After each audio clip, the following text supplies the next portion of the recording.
Shalom kepada semua penonton video saya. Jika Anda merasa terberkati dengan video saya, jangan lupa bantu like dan share ke semua saudara-saudaramu. Saya sedang berjuang bersama Anda menegakkan kebenaran firman Tuhan di zaman yang semakin jahat ini. Terima kasih banyak atas dukungan dan empatinya kepada saya. Selamat berjuang dan melayani Tuhan kita, Yesus Kristus. Salam damai buat semua keluarga dari saya, Evangelis Roni Suwono.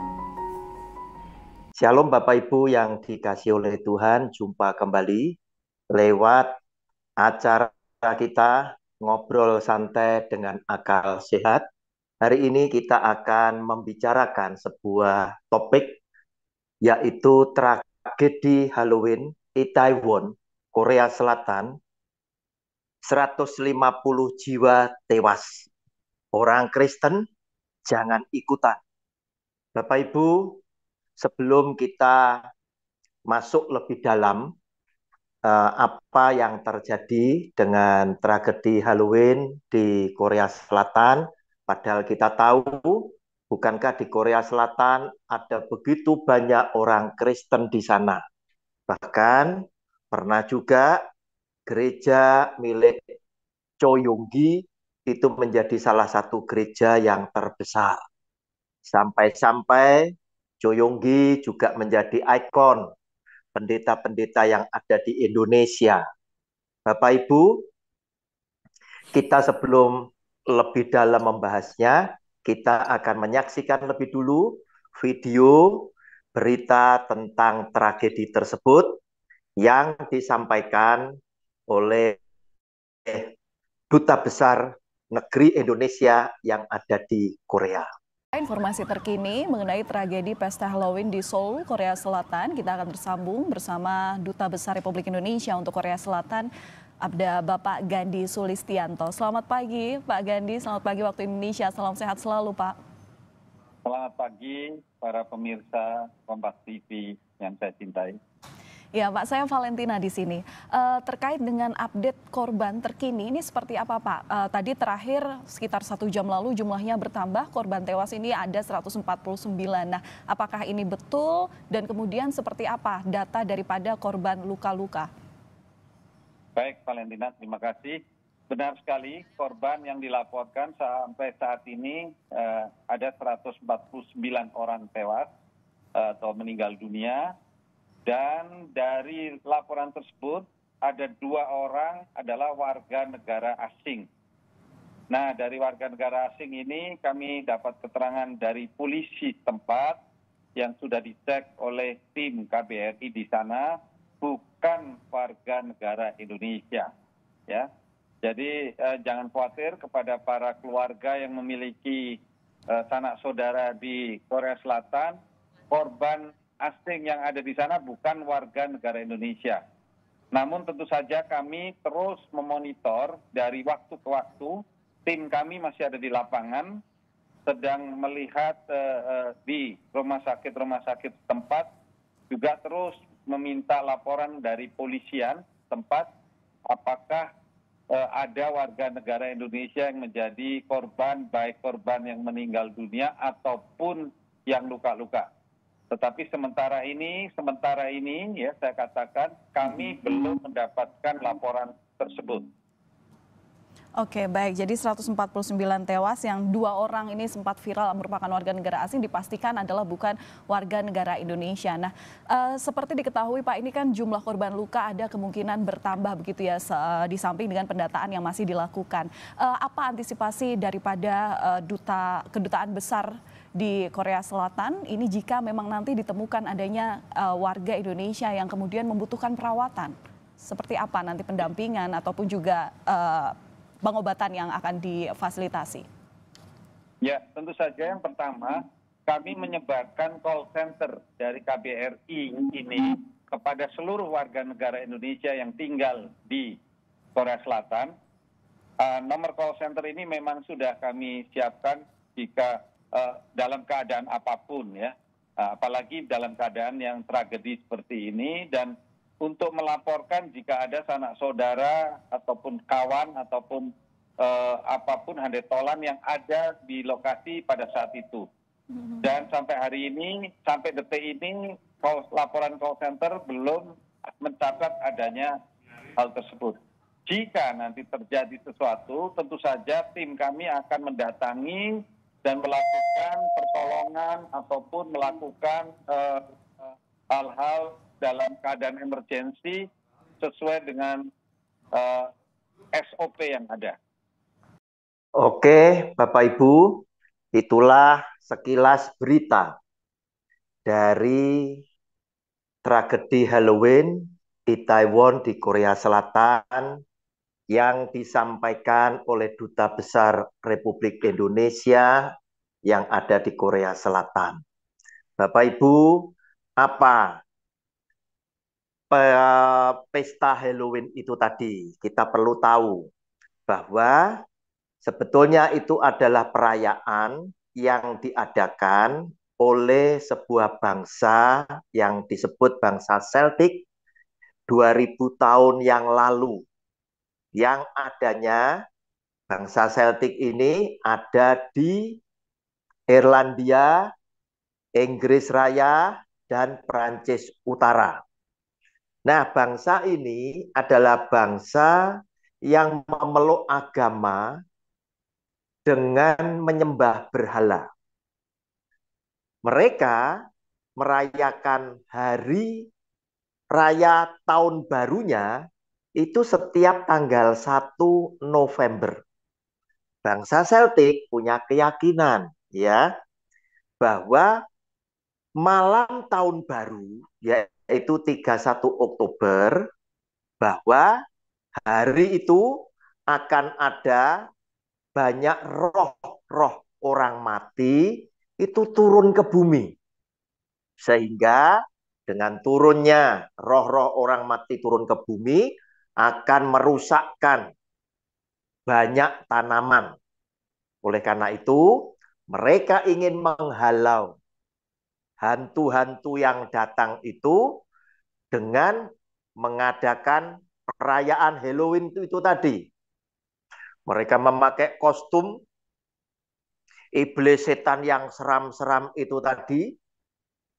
Tujuannya ingin mengusir hantu-hantu yang turun ke bumi agar tidak merusakkan tanaman-tanaman mereka. Dan imam mereka, orang-orang Celtic, akan menutup upacara itu dengan api unggun, di mana mereka akan mempersembahkan tanaman dan hewan-hewan yang akan mereka bakar. Bapak Ibu, banyak orang yang menduga-duga, apakah orang Kristen dan orang Katolik juga ikut merayakan Halloween?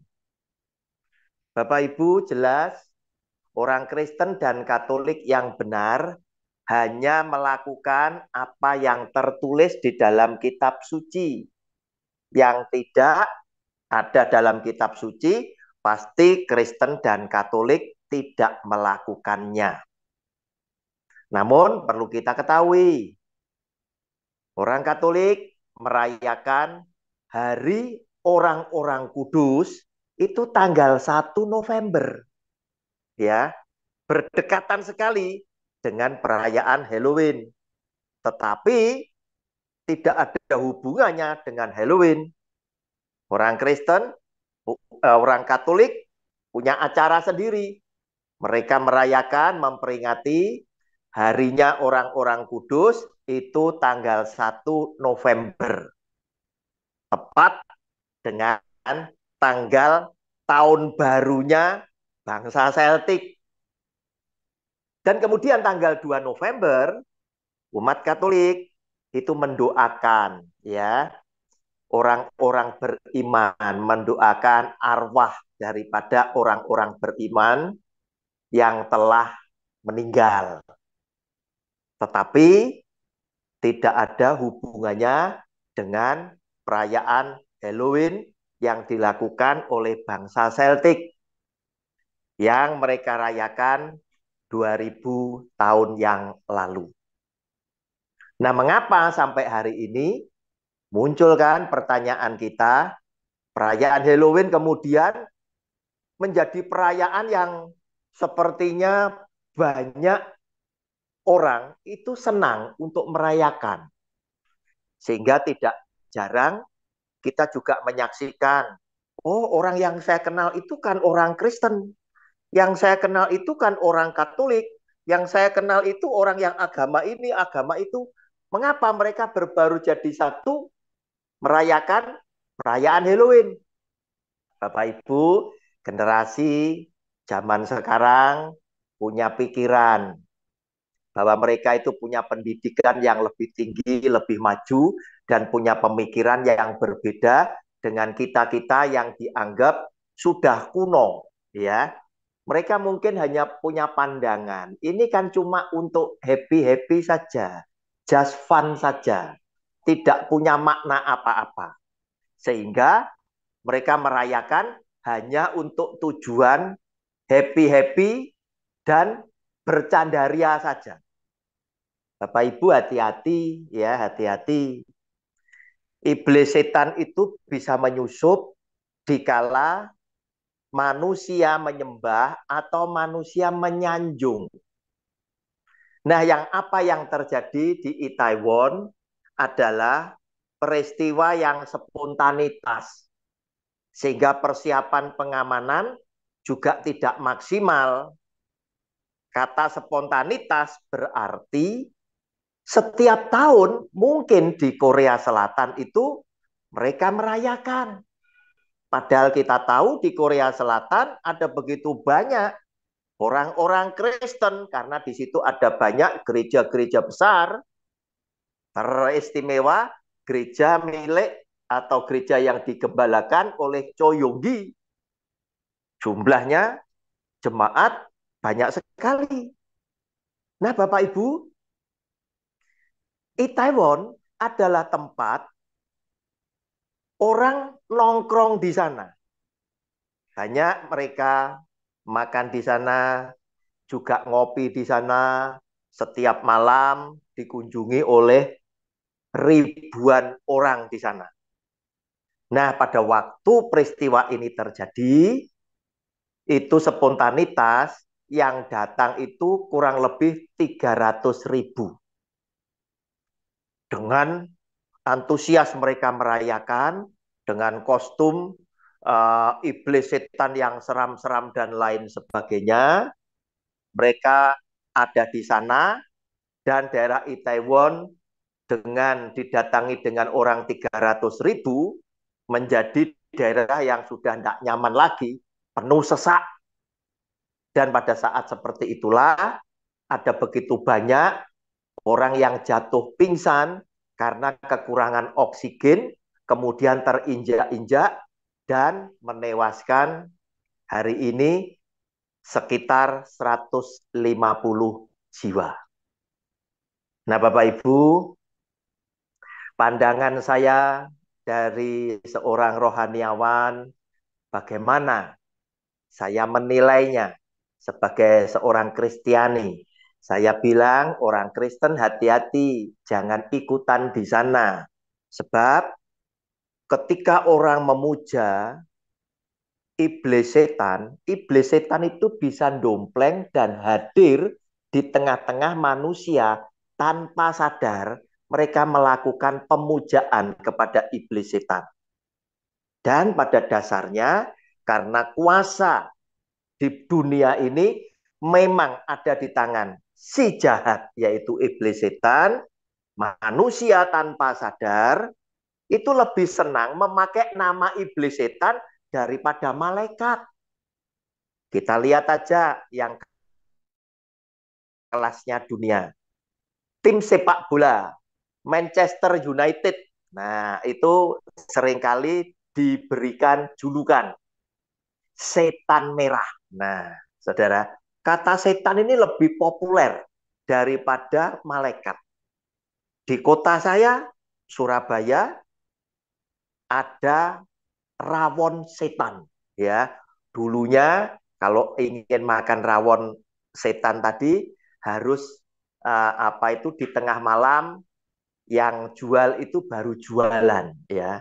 Karena keluarnya itu malam disebut rawon setan. Demikian pula untuk level makanan tingkat pedasnya tertentu itu seringkali mereka pakai iblis. Nah, itu tadi ya. Nah, manusia punya kecenderungan suka memakai iblis setan ini untuk sesuatu penamaan hal-hal tertentu supaya lebih mudah diingat atau lebih komersial. Demikian pula dengan perayaan Halloween. Mungkin mereka hanya sekedar main-main saja, hanya untuk fun saja. Tetapi hati-hati, karena di situ iblis setan itu yang menjadi peran utamanya. Diperankan oleh manusia-manusia ini tadi, sehingga bisa saja iblis setan hadir di tengah-tengah perayaan itu dan menimbulkan segala sesuatu yang kurang baik, karena sifat daripada iblis setan itu adalah membunuh.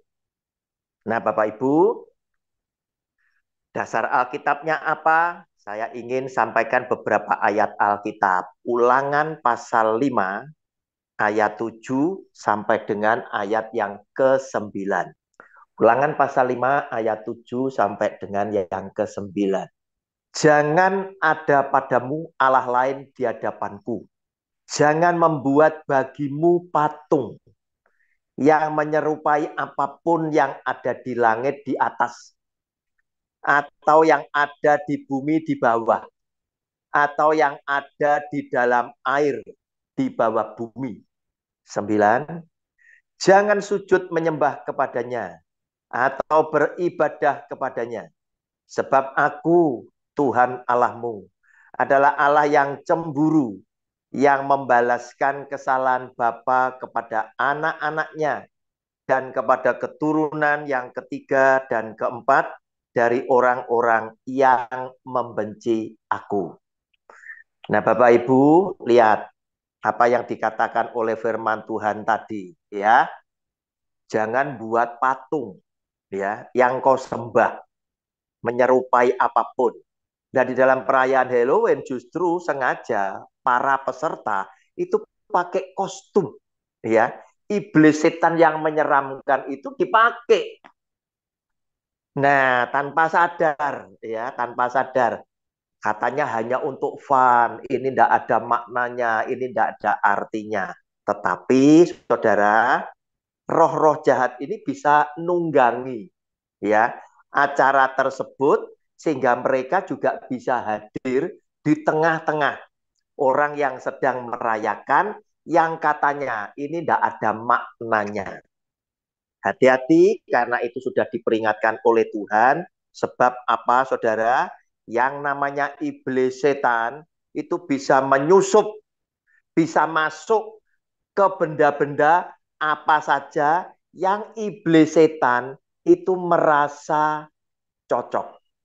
Ya, sekarang dari ulangan tadi, itu kan 10 perintah Tuhan. Tuhan sudah peringatkan, jangan ada Allah lain. Ya, sekarang kita lihat Matius pasal yang ke-8. Apakah betul iblis setan ini bisa masuk ke benda-benda tertentu, ya? Mulai 28. Matius 8 ayat 28. Ya.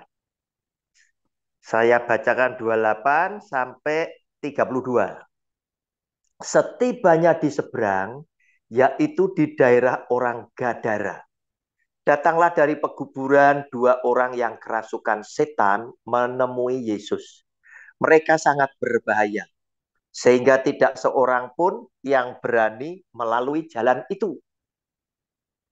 Dan mereka itu pun berteriak, katanya, apa urusanmu dengan kami, hai anak Allah? Adakah engkau kemari untuk menyiksa kami sebelum waktunya? 30. Tidak jauh dari mereka itu sejumlah besar babi sedang mencari makan. Maka setan-setan itu meminta kepadanya.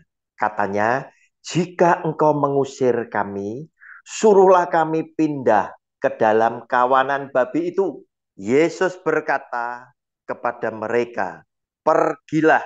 Lalu keluarlah mereka dan masuk ke dalam babi-babi itu. Maka terjunlah seluruh kawanan babi itu dari tepi jurang ke dalam danau dan mati di dalam air. Bapak Ibu, inilah kesaksian firman Tuhan. Pada waktu itu ada orang yang kerasuk setan, ya. Jumlahnya demikian banyak sehingga mereka menamakan diri sebagai legion karena begitu banyak iblis setan yang masuk ke dalam orang ini. Nah, kemudian begitu ketemu dengan Tuhan Yesus, maka iblis setan yang ada di dalam tubuh orang ini tadi berteriak, "Apa urusannya? Hai anak Allah, apakah engkau akan menghukum kami sebelum waktu yang ditentukan?" Artinya, antara Tuhan dan iblis setan sudah ada waktu, deal waktunya, kapan setan akan dihukum. Oleh karena itu, iblis setan ini juga pinter juga. Daripada dia dihukum sebelum waktu yang dijanjikan, lebih baik dia nyingkir saja. Asalkan dia masih bisa happy-happy. Oleh karena itu, dia minta kepada Tuhan Yesus, jika engkau akan mengusir kami, suruhlah kami pindah ke dalam babi. Nah, Bapak Ibu, Tuhan Yesus bilang, pergilah. Maka iblis setan ini keluar dari tubuh orang itu, orang ini sembuh, tapi iblis setannya itu masuk ke dalam babi-babi tersebut, dan babi-babi ini lari semuanya masuk ke dalam jurang. Nah, Bapak Ibu, inilah yang menunjukkan bahwa iblis setan bisa merasuk kepada seseorang. Tetapi iblis setan juga bisa masuk ke dalam tubuh babi. Demikian pula setelah masuk ke dalam jurang, babinya akan mati. Iblisnya kemana? Dia pindah mengembara. Cari tempat yang menurut iblis setan tadi cocok bagi mereka. Oleh karena itu, iblis setan ini juga bisa masuk ke dalam benda-benda yang dipuja oleh orang-orang tertentu. Misal, pohon yang besar, yang rindang, yang seringkali didatangi oleh orang-orang, diberi sesajen dan lain sebagainya, dan kemudian banyak yang sujud menyembah di situ. Otomatis, iblis setannya bisa dompleng di situ. Iblis setan juga bisa dompleng di batu-batu permata atau benda-benda tertentu, pusaka-pusaka tertentu, atau tempat-tempat tertentu yang dianggap keramat. Bukan hanya pohon yang rindang, tetapi tempat-tempat tertentu itu bisa juga iblis setannya masuk ke sana untuk menerima sembah dan puji dari orang-orang yang mempercayai. Nah, saya yakini saudara, tragedi daripada Halloween itu tadi yang terjadi di Itaewon, Korea Selatan, juga salah satunya karena iblis setannya dompleng pada acara itu, sehingga terjadi tragedi yang menewaskan 150 jiwa lebih. Namun puji Tuhan, warga negara Indonesia tidak ada yang menjadi korban di dalamnya. Namun kita turut berduka cita karena peristiwa yang tidak kita inginkan itu telah terjadi. Oleh karena itu, saya memperingatkan kepada semua Anda orang-orang Kristen yang percaya kepada Yesus Kristus Tuhan, orang Kristen jangan mudah ikut-ikutan apapun acaranya yang tidak tertulis di dalam kitab suci. Tuhan Yesus memberkati saudara dan keluarga, sebagaimana Tuhan Yesus memberkati saya bersama keluarga. Amin. Bapak Ibu silakan yang mau memberikan tanggapan? Pak Rudi, mungkin dari Katolik. Silakan Pak Rudi. Iya, kalau saya tidak tertarik ya Pak ya, Pak Roni ya, dengan acara-acara Ya, seperti itu ya. Jadi ya, dari dulu memang tidak suka saya, termasuk apa itu, Valentine, ya, termasuk Halloween. ya, Pokoknya yang dari Barat itu saya kurang suka, eh, kurang suka acara-acara seperti itu, seremonial itu kurang suka saya. ya. Jadi ya, tapi kan banyak orang yang suka ya. Jadi ini sulit ngomong juga. Ya, ya, yang suka ya, ya merayakan ya ini akhirnya jadi masalah ini. Karena itu kan sebetulnya kan eh, agak bau-bau mistik ya Pak ya. Jadi agak-agak menyembah-menyembah setan ya, dari kostum-kostumnya udah kelihatan itu. Tapi ya orang senang melakukan itu. Jadi akhirnya banyak korban juga itu. Kejadian Betul yang Pak Rudi. Itaewon itu ya. Ya, Iya, ya. Jadi itu Pak Roni, kalau saya pribadi saya nggak suka ya, saya dari dulu pun nggak suka saya gitu Pak. Itu kalau saya Pak. ya Pak Rudi, terima kasih. Memang Ya seperti sama-sama. yang tadi saya sudah sampaikan, itu kan acaranya bangsa Celtic, penyembah berhala 2000 tahun yang lalu. Nah, kemudian orang zaman sekarang ini kan suka ikut-ikutan, terus kemudian dengan pemikiran ini hanya untuk happy-happy. Nah, itu tadi. Ini hanya untuk fun saja. Tidak ada artinya kok, tidak ada maknanya kok. Nah, hati-hati. Kita ini kan sedang melawan roh-roh yang ada di udara. Iblis setan sebagai penguasa dunia, itu dia bisa saja lakukan apa saja. Nah, di tengah-tengah manusia lengah ini tadi, mereka masuk. Saya pun sependapat dengan Pak Rudi, acara-acara yang dari barat apa, saya tidak terlalu suka mengikuti. Seperti Valentine Day apa ya, itu pun saya tidak suka. Sebab apa? Sudah dimodifikasi macam-macam gitu loh. Dari asalnya itu kan tidak seperti itu. Dari asalnya kan ada orang yang namanya Valentino kan begitu. Karena dia penuh kasih di dalam penjara, dia selalu kirim ya surat-surat ya seperti Rasul Paulus begitulah. Yang semuanya itu berbau kasih begitu. Nah, namun zaman sekarang hari Valentine Day ini tadi sudah dibelokkan ya acaranya. Hari kasih sayang ini untuk apa ya? Untuk orang yang berpacaran dan lain sebagainya. Sudah bias begitu. Sudah tidak asri lagi. Silakan barangkali Bu Ira. Saya juga paling takut sih Pak kalau yang hal-hal seperti itu. Jangankan Halloween, Valentine, itu kuda kepang aja saya kalau ada waktu Iya, kecil itu saya lari Pak, takut. Karena iya, kan itu kayak kuasa gelap ya. Takutnya dia mencelok pindah, rohnya tuh pindah iya. gitu. Padahal saya belum ngerti firman, tapi saya takut. Nggak damai sejahtera Pak, nggak ada sukacita apa-apa di dalam perayaan seperti itu. Jadi itu Iya, dihapusi lokoh. Orang nyari duit ya Pak, jadi laku jual kostum, laku minum-minuman. Kalau Valentine ya coklatnya laku, kartu-kartu, kado-kado. Jadi itu seperti untuk bisnis juga, ya iya, Pak. Bu. Terima kasih. Memang semuanya itu kemudian dikemas berbau bisnis ya sehingga bisnis numpang juga di situ barang dagangannya jadi laku dan lain sebagainya.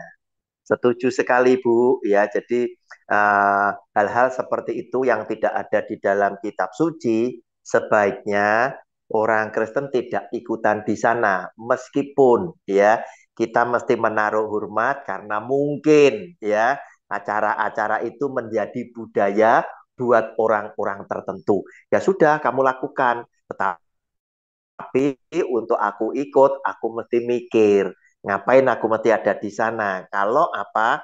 Alkitab tidak memberikan rekomendasi. Oke, Bapak Ibu, silakan ada yang lain. Wah, ini ada Pak Richard ini. Silakan Pak Richard. Ini gembala sidang ini sekarang. Silakan Pak Richard. Ya, kalau Atau yang lain. acara hal Silakan. Silakan. ya, saya Ya, memang ya mau ikut ya. Dulu di Amerika itu paling sering waktu saya sekolah itu Halloween ya, party ya. iya, Jadi mengerikan juga ya. Saya memang sepaham dengan Pak Roni bahwa acara-acara seperti itu seperti juga memakai kostum yang menyeramkan ya.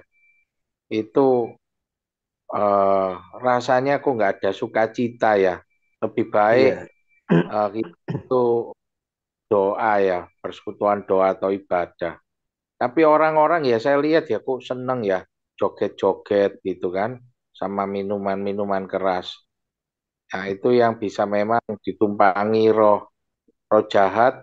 Nanti ada yang berantem biasanya kalau Halloween party itu karena orang mabuk minuman keras, terus emosinya tidak terkendali, ditumpangi iblis, jadilah berantem, saling menganiaya, nanti lebih lanjut. Ya memang sebaiknya kita hindari.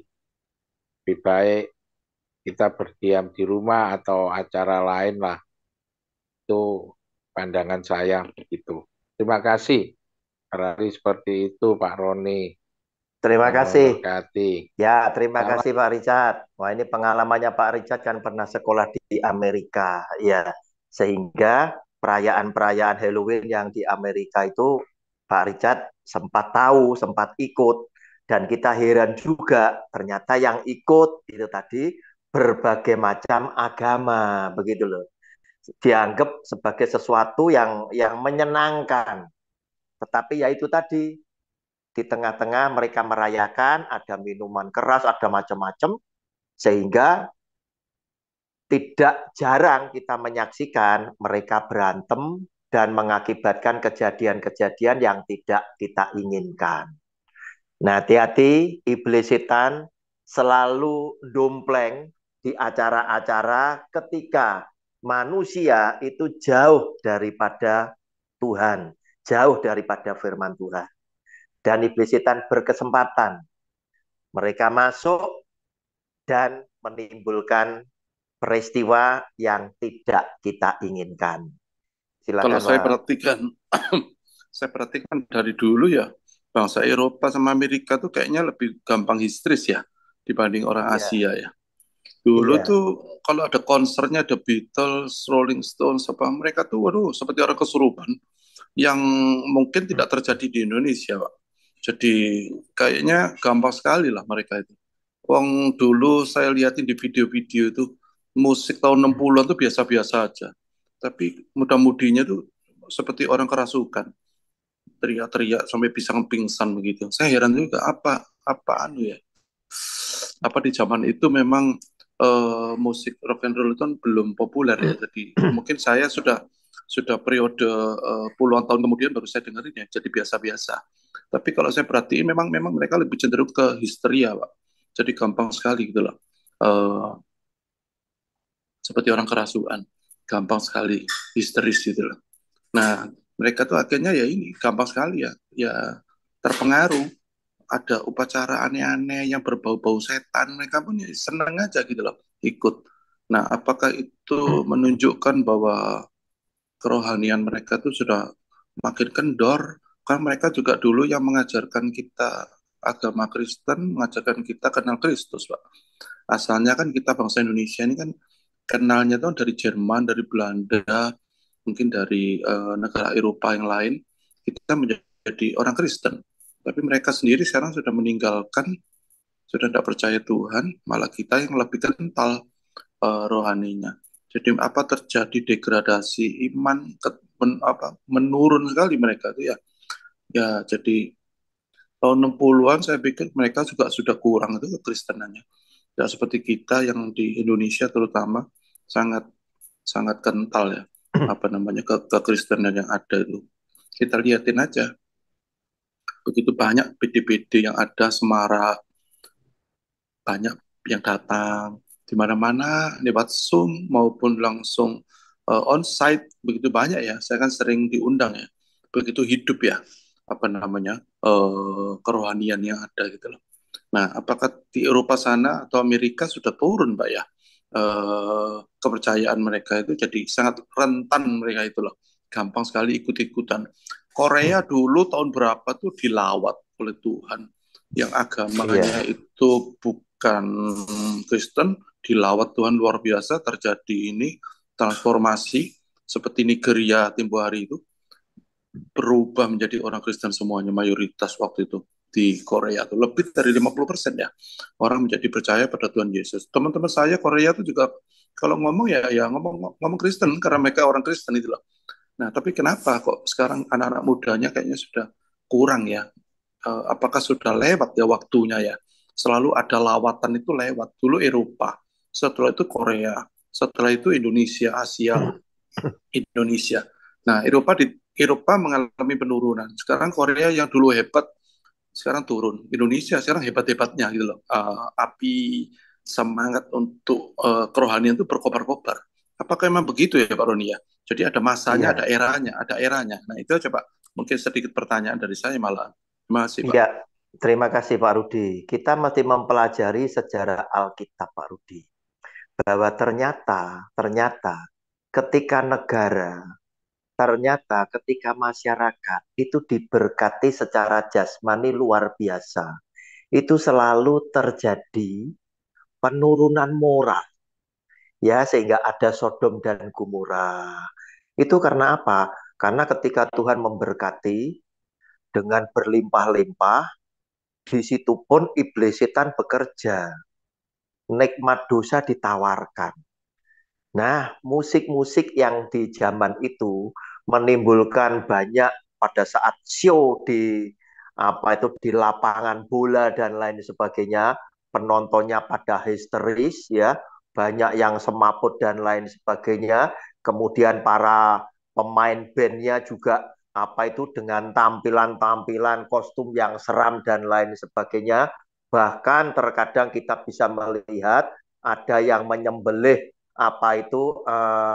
kelinci dan lain sebagainya ya. Nah, Bapak Ibu, ternyata syair-syair daripada lagu yang mereka naikkan itu banyak juga syair-syair yang memuja kepada iblis setan. Nah, sehingga ya mungkin iblis setan ini juga ya yang membantu mereka menjadi populer sehingga konsernya bisa berhasil. Namun pastilah iblis setan ini kan tidak pernah kerja dengan gratis. Minta Selalu imbalan. ada selalu ada imbalannya, yaitu Iya. tumbal ini tadi. Kalau bahasa kita di Jawa ini ada tumbalnya. Nah, imbalannya itu mesti nyawa, begitu loh. Ya, makanya hati-hati bergaul dengan iblis setan atau mengabdi kepada iblis setan, harus siap-siap kehilangan nyawa, bisa nyawanya sendiri atau kerabat dekatnya. Demikian pula di dalam konser-konser itu tadi, pasti iblis setan ikut bekerja sebab apa? Syair-syairnya dari mereka ini seringkali itu justru memuja kepada iblis setan. Demikian pula Bapak Ibu, hati-hati. Semalam saya itu chatting ya dengan seseorang yang memang dia bukan orang Kristen ya, tetapi dia dekat sekali dengan saya ya. Dia ini pandai untuk tingkat hipnoterapi ya. Itu dia belajar sampai tingkat master. Dia bilang gini dan membuat saya kaget. Ron, lu kalau mau belajar sama gua, 1 jam aja lu tak ajari lu bisa. Sama seperti pendeta-pendeta itu. Mereka itu tipu-tipu saja di atas mimbar. Orang dikasih tangan dikebas dengan jas mereka roboh. Itu belajar pakai hipnoterapi bisa. Kamu kalau tidak percaya, ayo buktikan. Supaya kamu nanti bisa praktek dan kamu bisa telanjangi mereka. Kamu tak ajari, aku nih kelas master. Nah, termasuk kesembuhan-kesembuhan ya. Kesembuhan-kesembuhan itu juga salah satunya pakai hal yang seperti ini. Dia bilang, wah ini Maiki itu pakai trik-trik aja. Nah, mereka seperti itu. Cuman saya belum membuktikan ya, belum membuktikan kebenarannya itu tadi seperti apa. Namun jika saya amati ya, tanpa saya harus bergaul ke hipnoterapi dan lain sebagainya ya, apa yang dipraktekkan oleh hamba Tuhan zaman sekarang itu di Alkitab kan tidak tertulis begitu loh. Ya, kan tidak ada ya, dalam Alkitab seperti itu tidak ada. Para rasul menyembuhkan itu ya biasa, tidak ada yang rebah-rebah seperti itu, tidak ada. Dan para rasul ya seperti orang yang wajar saja, dengan kuasa ilahi mereka menyembuhkan, tetapi yang model seperti hari ini tidak pernah ada. Semua yang ada di Indonesia hampir ya menduplikasi ajaran daripada Benny Hinn, kan begitu. Ya, padahal Benny Hinn sendiri sudah mulai mengakui ya bahwa dia pernah mengajarkan yang diajarkan itu salah.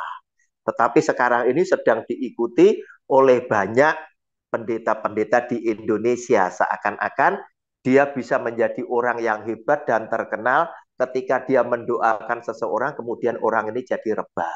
Hari Selasa kita akan membahas dengan satu judul ya.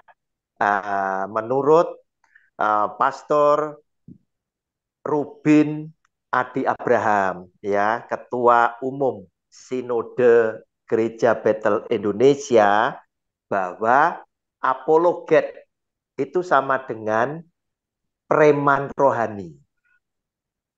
Tapi bagi saya pandangan itu hanya untuk kelompok yang merasa benar sendiri. Begitu loh ya.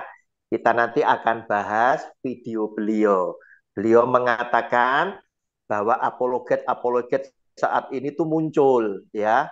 Terus kemudian pakai ayat-ayat menyalahkan pembicara-pembicara yang terkenal. Katanya mereka sedang panjat sosial untuk naikkan jumlah penonton, naikkan subscriber supaya dapat duit dari YouTube. Beliau berkata begitu. Saya ingin meluruskan, Pastor Rubin, Anda salah loh, ya. Kenapa yang ditembak mesti orang terkenal, orang yang pengikutnya banyak? Loh jelas dong kalau pembicara kaleng-kaleng, ya, dia tidak punya pengikut. Dia kalau memberikan pengajaran itu tidak bisa. Yang bisa menyelewengkan Alkitab adalah orang yang punya powerful, punya kekuatan, punya jemaat banyak, ya. Sama seperti Pentakosta aja bisa sampai jilid 3. Nah, ini tadi kan aneh begitu loh, ya. Otomatis para apologet ini muncul karena apa? Mereka tahu kok tidak sama dengan kitab suci. Jadi mereka ngomong itu untuk meluruskan, begitu loh. Nah, itu acara kita hari Selasa. Apa Pak Bapak Roni? Ibu, Apologet. ya, apologet. Jadi apologet itu gini, apologetika itu Oh, gini, adalah ilmu untuk mempertahankan iman kekristenan. Ya, kalau kita disalahkan, bagaimana kita mempertahankan, buktikan bahwa ya, ini loh yang benar, ini tadi, ya, ya. ya, Nah, ya. orangnya itu disebut apologis, ya. Nah, sekarang ini mulai banyak muncul, ya, apologis nih, apologet ini mulai banyak muncul, ya, yaitu kerjaannya memang mengkritisi pembicara yang tidak alkitabiah. Nah, maksud saya harusnya kalau Anda tidak terima dikritisi, ya, silakan video yang mengkritik tadi dipotong. Ya, Anda tampilkan juga di video. Anda jawabkan, oh ini salah ayatnya ini kan begitu. Ya. Ya, ya. Nah, banyak daripada pendeta-pendeta besar yang punya banyak pengikut, seringkali pengikutnya teriak-teriak, Pak Rudi. Jangan menghakimi orang yang diurapi Allah. Nah, itu tadi ya. Ya. Kenapa sesama hamba Tuhan harus saling menjelekan di media sosial? Loh, bukannya menjelekkan di media sosial, karena Anda mengajarkan di media sosial, ini kan mempengaruhi ajaranmu itu loh, mempengaruhi semua penonton sedunia. Nah, otomatis orang meluruskan juga harus di media sosial yang sama, begitu loh. Jadi Ya, kalau Anda berani bicara di media sosial, harus lapang hati, dikritik juga di media sosial yang sama. Itu. ya, Silakan, ini zaman sekarang ini memang zamannya media sosial. Anda tidak cocok, ambil aja, potong aja. Tidak cocok dengan pernyataan saya boleh dipotong. Saya tidak apa-apa kok, kan gitu. Saya tidak cocok dengan pernyataan Anda saya potong. Ya, ya, sudah tidak perlu ditutupi Bapak ini, sudah pasti tahu wajahnya ini kok. Kan ya, begitu zaman sekarang. terang benderang. Oke, Ya, ya terang benderang. Oke Pak Rudi, Pak ya, terima kasih. Damedalion, kita ketemu hari Selasa ya.